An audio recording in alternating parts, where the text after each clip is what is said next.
Hi friends, எல்லோரும் எப்படி இருக்கீங்க? இப்போ இன்றைக்கி நம்ம டிஃப்ரெண்ட்டான ஒரு பாவக்காய் வறுவல் தாங்க செய்ய போகிறோம். இது வந்து மிதி பாவக்காய் தான். பார்த்திங்கன்னா இது வந்து நல்லா பாவக்காயிலே பழுத்துருச்சுங்க. அடுத்த ஸ்டேஜுக்கு போயிட்டு பழுத்தாலும் அந்த டேஸ்ட்டு வந்து குறையாது, ரொம்ப டேஸ்ட்டாக இருக்கும். பாவக்காய் பழுத்துருச்சுனாலே பார்த்தீங்கன்னா கீழே போட்டுருவாங்க நிறைய பேர். அதுமாரிலாம் போடணும்னு அவசியம் இல்லைங்க, ரொம்ப டேஸ்ட்டாக இருக்கும். யூடியூப் வரலாற்றிலே ஃபஸ்ட் டைம் இது வைரல் பாவக்காய் ரெசிபி தாங்க பார்க்க போகிறோம். பழுத்த மிதி பாவக்காய் ரெசிபி பார்த்தீங்கன்னா இது வரைக்கும் யாருமே யூடியூப்பில் அப்லோட் பண்ணவே இல்லை. வாங்க இப்போ எப்படி செய்யலான்னு பார்த்துடலாம். ஒரு கடாயில் 3 டேபிள் ஸ்பூன் ஆயில் சேர்த்துக்கலாங்க. இந்த பாவக்காய் வறுவலுக்கு பார்த்தீங்கன்னா எண்ணெய் நிறையா சேர்க்கணும், அப்போ தான் ரொம்ப டேஸ்ட்டாக இருக்கும். அடுத்து பார்த்தீங்கன்னா எண்ணெய் காஞ்சதுக்கப்புறம் 1 ஸ்பூன் தாராளமாக நம்ம சோம்பு சேர்த்துக்கலாம்.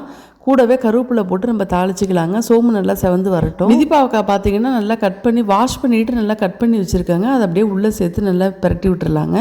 ஒரு 5 நிமிஷம் அப்படியே எண்ணெயிலே நல்லா வதங்கட்டுங்க. ஆரம்பத்தில் ஹை ஃப்ளேமில் வச்சுட்டு அப்புறம் பார்த்தீங்கன்னா மீடியம் ஃப்ளேம்லேயே இருக்கட்டும். பாவக்காயை நல்லா ஒரு 5 நிமிஷத்துக்கு ஒரு தடவை இப்படியே வதக்கி விடுங்க. கொஞ்சம் ஓரளவுக்கு நல்லா கொஞ்சம் வதங்கிடுச்சிங்க. இப்போ பார்த்தீங்கன்னா அந்த பாவக்காய்க்கு தேவையான கல் உப்பு நான் உள்ளே சேர்த்துடலாம். உங்களுக்கு தேவைப்பட்டிங்கன்னா தூள் உப்பு கூட சேர்த்துக்கலாங்க. கல் உப்பு வந்து பாவக்காயில் வந்து கொஞ்சம் தண்ணி விடும்.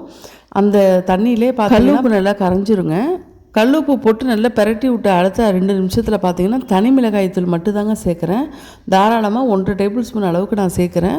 உங்களுக்கு காரம் எப்படி வேணுமோ நீங்கள் கூட குறைச்சி நீங்கள் சேர்த்துக்கோங்க. ஒரு அரை ஸ்பூன் அளவுக்கு நான் மஞ்சள் தூள் சேர்த்துக்கிறேங்க.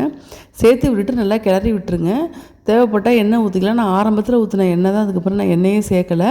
இதுவே பார்த்தீங்கன்னா எண்ணெய் வந்து நிறையா தான் இருக்குது. அப்படியே மீடியம் ஃப்ளேம்லேயே வச்சிங்கன்னா கொஞ்சம் கொஞ்சம் அப்பப்போ வந்து அடிப்பிடிக்காத அளவுக்கு பரட்டி விடணும். பரட்டி விட்டிங்கன்னா நல்லா வந்து பாவக்காய் முருவலாயிடுங்க. அடிக்கணமான எண்ணெய் சட்டியாக இருந்தாலும் சரி, அடியில் பார்த்தீங்கன்னா பாவக்காய் அந்த மாதிரி அடிப்பிடிக்கலை. ஆரம்ப ஸ்டேஜ் இது வந்து அடிப்பிடிக்கலாம் இல்லைங்க. இதே போல் நம்ம அந்த மாதிரி கூட அடியில் வந்து நிற்காத அளவுக்கு நம்ம நல்லா பரட்டி விட்டுறணுங்க. இந்த மாதிரி பண்ணிக்கிட்டே இருந்தோம்னா பாவக்காய் வறுவல் வந்து சூப்பராக ரெடி ஆகிடும்.